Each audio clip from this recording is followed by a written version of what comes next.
The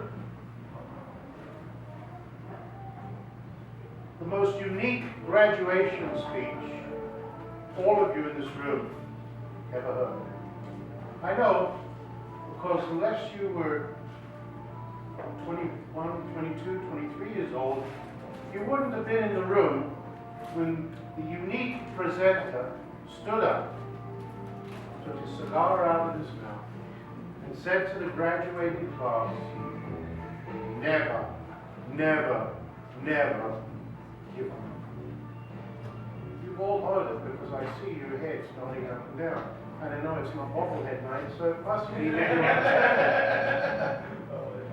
Mr. Toastmaster, fellow Toastmasters, and most welcome guests. Winston Churchill was one of the people that I admired growing up, because if you know his story, he was one of those people that escaped, reinvented himself, escaped again, and came back and saved Europe. I'm not here to talk about that, but that is the background of what I'm about to present. In the 60s and 70s, I was an athlete. I know, looking at exhibit number 1, I'm the before poster for a Jenny Craig weight campaign. But back in the day, I weighed not much than 135 to 140 pounds. I ran close to the Olympic qualifying standard for the 100 meters in the 70s. But in 1976, I had a freak accident. I was playing in a soccer match. The conditions were such that part of the ground was soft and easy to run on.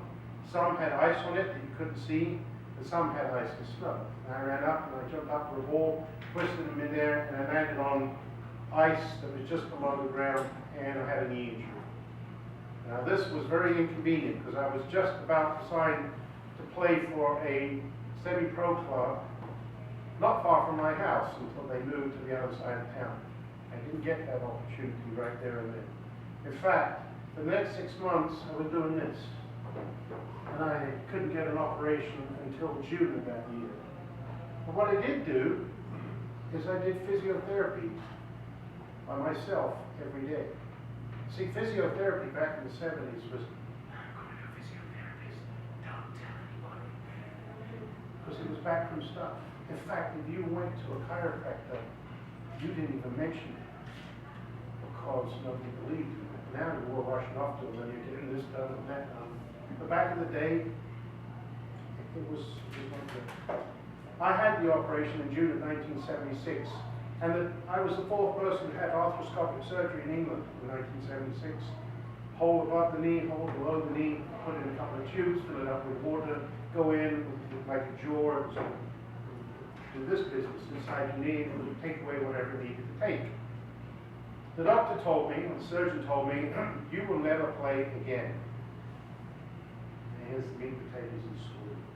Never tell a guy like me, you can't. Don't tell me that I'm through. I was 20 years old. 6 weeks later, I ran in a track meet with a row of stitches on this side of my leg. I had trained as best I could because I still couldn't put a lot of pressure to come down on my knee.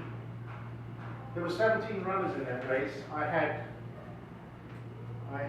13 of them beat. The other 3 only run because coming down the final stretch, my knee had swollen to about this size. A ruby red grapefruit would be a good description.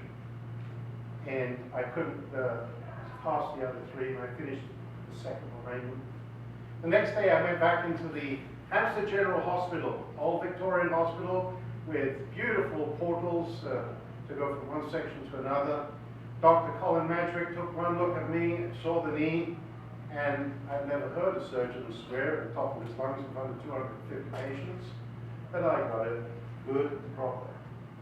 Don't ever come back again because I told you you can't play. That was July 29th, I think. By September, I made it back to the first team of the club that I was playing for. I trained every day. I ran up a hill that was 2.5 miles straight up. And yes, for the first week, I couldn't get past the first curve because it just kept going and going and going. And if you ever wanted to bust out a lung, you ran up this hill. When you got halfway to the top, you were at Hampstead Station. And then you had the 2.5 miles all the way down. Hampstead, whatever it was, Hampstead, anyway. I ran that 3 times a day for 6 weeks, and I made it back. But that wasn't my goal. I wanted to run the Olympic trials. In 1978, I went to Manchester, which is a little north of there, and won the 3A's 800 meters title, which was a hard work. I had to drop almost 16 pounds because I put it on and I needed to take it off, and I didn't look good with 16 pounds heavier. I got it off. Grapefruit diets, ladies, are not the best way to go on a diet. Half a grapefruit for breakfast, half a grapefruit for lunch, and half a grapefruit for dinner. You can wash it down with black coffee, black tea, or plenty of water. But I managed to lose it, and I won the race. Also, the funny thing was, when I came to the start line, one of the competitors said to me, "Oh, it's hot out. Let's not run too fast." And I said to him, "I've just driven 2.5 hours. You're going to see my tail, and if you have to run to catch up to me, good luck to you, but I'll cross the finish line first," which I did.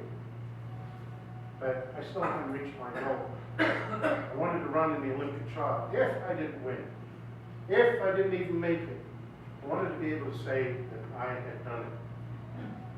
I played 2 more seasons. I made it to semi-professional level. I talked to you about it many times. But there was always a desire, and there was always a passion to at least run at Crystal Palace. Crystal Palace was a national stadium at the time, back in the 70s. It was a beautiful tartan track, brand new. They had just put it down. Beats, have you ever seen the old clay tracks from the 50s and the early 60s? You know, you get that clay in your shoes and now you got stones and you're trying to run and it's like, oh, I can't believe that. I can't get it over to the other side. You've all been there. You had to find a place where you could sit down and take the stone out. That's what it was like. But I got on that tartan track and I didn't make it. Because I had another week. But the thing was, is throughout it all, I made it back to playing semi-professional soccer. I ran track and field, and I won quite a few medals. We ended up running in a track meet. 4 guys that were training, summer training for this time, decided to enter a track meet. We went down there. They said, "Okay, what race do you want to run in?" So I said, 100, 200, 400, the 800, 4x400, 4x100. I'm going to do the long jump and high jump. A friend of mine who was a cup captain said the same thing. The only thing we didn't win was the long jump. Because I only jumped 21 feet, and it wasn't quite far enough. And this guy that won, he won it all. That was great, but we won all the rest. And they were very upset with us, because this was just pre-season training. But what's the moral of the story? The moral of the story is, when Dr. Colin Madrick told me in 1976 that I would never run, that I would never participate, that I would never be able to have speed, stamina, and everything else, I never gave up. I ended up playing for 26 years. I had 1 injury, that was that knee injury. I look back at it now. My father was right. "Son, why don't you go out and find girls instead of kicking a ball around?" And I said, "Dad, it's less expensive to kick a ball around than it is to chase women all week." Now, there are mornings where I have a hard time getting out of bed, but I didn't quit. And if you're facing a challenge, ladies and gentlemen, of major or minor, whether it's health issues, business issues, a personal issue, or just that you want to do something and you just can't find the energy, look at me, 26 years. And I did it all. I just didn't play soccer, run, track and field. There were many other sports I did too. But thanks to Winston Churchill, I never gave up. Mr. Toastmaster.